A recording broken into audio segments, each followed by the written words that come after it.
Ngayong araw ay merong special festival which is beer festival. Parang sa Germany din na meron silang Oktoberfest. Dito naman ay beer festival. At mamayang gabi ay lasing ang buong town. Maglalasing ang mga tao ngayong araw, ngayong gabi. Makikiinom tayo, makikilasing tayo ha, pag meron. Dito daanan yung ano. Supercar.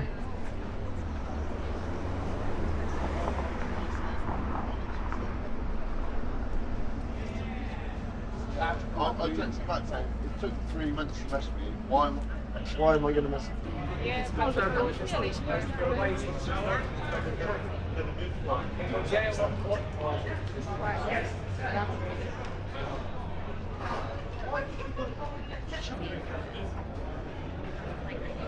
You know, nakikita ninyo yun.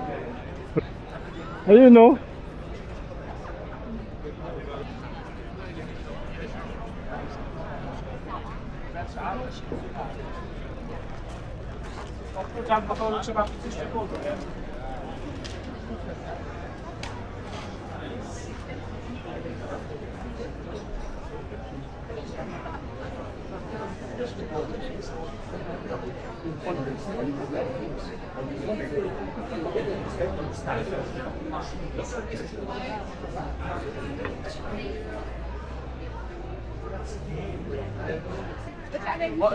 Yung mga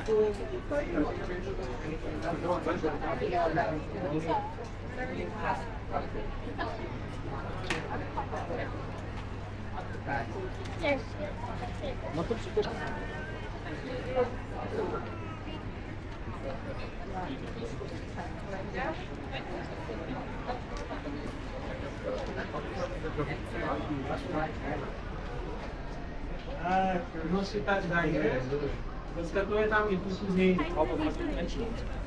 Open face sandwich. Yung baguette lang siya, baguette. na may kabab. Na may kung ano-ano yung palaman sa ibabaw. Ayan o, ganyan o. Dapat tikman natin. Dito. Magkano ba yan? Siyempre, titikman din natin yung kanilang famous sandwich dito na Zapiekanki. Yung kanilang Zapiekanki. Yun yung kanilang famous sandwich dito na open face siya, na nilalagyan lang ng mga palaman sa ibabaw. Parang baguette siya na nilalagyan ng cheese at kung ano-ano sa ibabaw. Tikman natin. Kailangan matikman yon, hindi pwedeng hindi. Dito sa Krakow.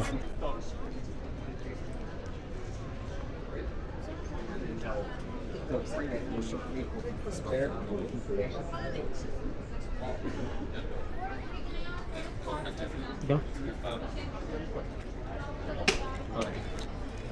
Zapikan.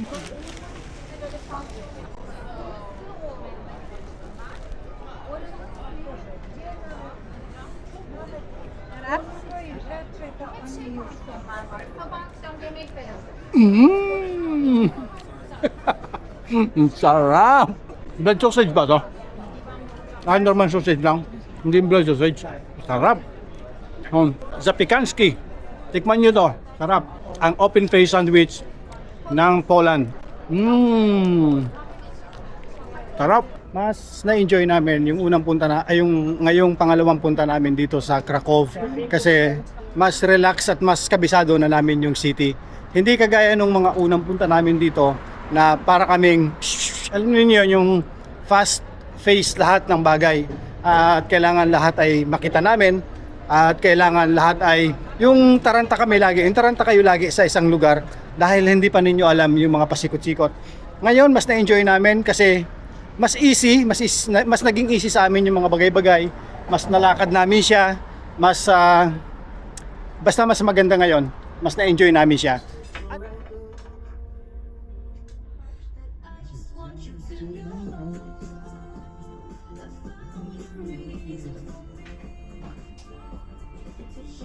Like beer. Paalis na kami ng Krakow. Pero meron pa kami mga 2 oras. So for the last time,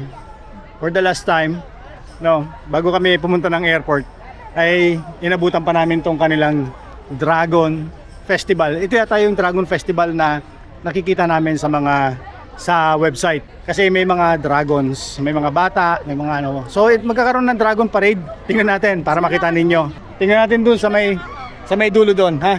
Medyo malamig. minsan umuulan, cloudy, katamtaman, mild lang ang weather. Pero ngayon, napakadaming kaganapan, napakadaming festival na nangyayari. May mga, ito yon, isa na to yung Dragon Festival. Meron silang beer festival kahapon, kagabi, na hindi ko na nakita kasi medyo pagod na, natulog kami ng maaga. So supposedly may beer festival din. Masaya to, masaya to. Papakita ko sa inyo, magsisimula tayo, simulan natin yung video doon sa unahan.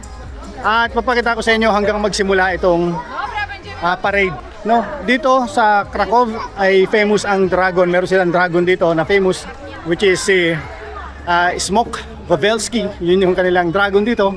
At kaya meron silang ganitong dragon festival. Ang ganda nitong dragon na to. Yes. Boss, ganda.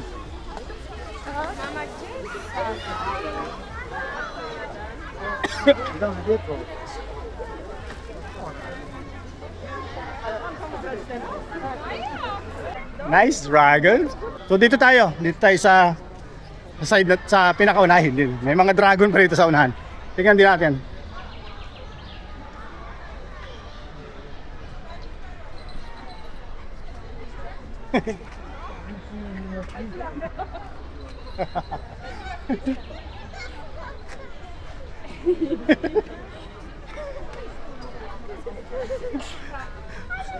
Dito tayo magsisimula sa unahan. Sa unahan na unahan. Para makita ninyo lahat kung ano yung mga ipaparade nila. Ito pa. Meron pa dito.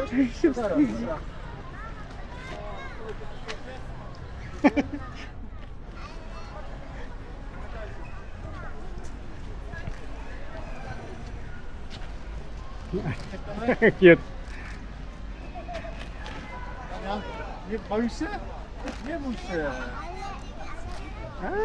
Cute.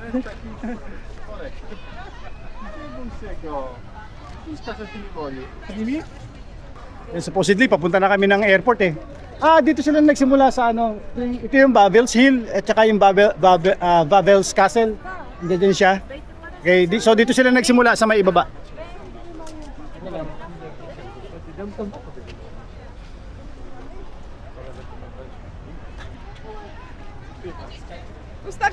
Ikikwento ko ulit sa inyo ang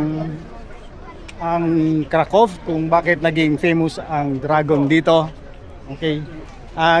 Meron kasi sila ditong alamat about sa isang terror na dragon na ang pangalan ay si Smok Wawelski. Yun yung kanilang dragon dito. At si Smok Wawelski ay nakatira dito sa paanan ng Wawels Hill, kung saan nakatayo itong Wawels Castle at saka Wawels Cathedral. Si Smok, yung dragon, ay terror siya at kinakatakutan siya ng mga tao dahil kinakain niya yung mga alagang hayop ng mga mamamayan. At minsan ay pati tao ay kinakain na rin. So lahat ng warrior, lahat ng mandirigma nila ay sinubukang patayin si Smok Wawelski, yung dragon, pero lahat sila ay nabigo. At merong isang farmer na nakaisip ng paraan kung paano patayin ang dragon. So ang ginawa niya, gumamit siya ng isang patay na sheep, pinalamanan niya ng sulfur, maraming sulfur.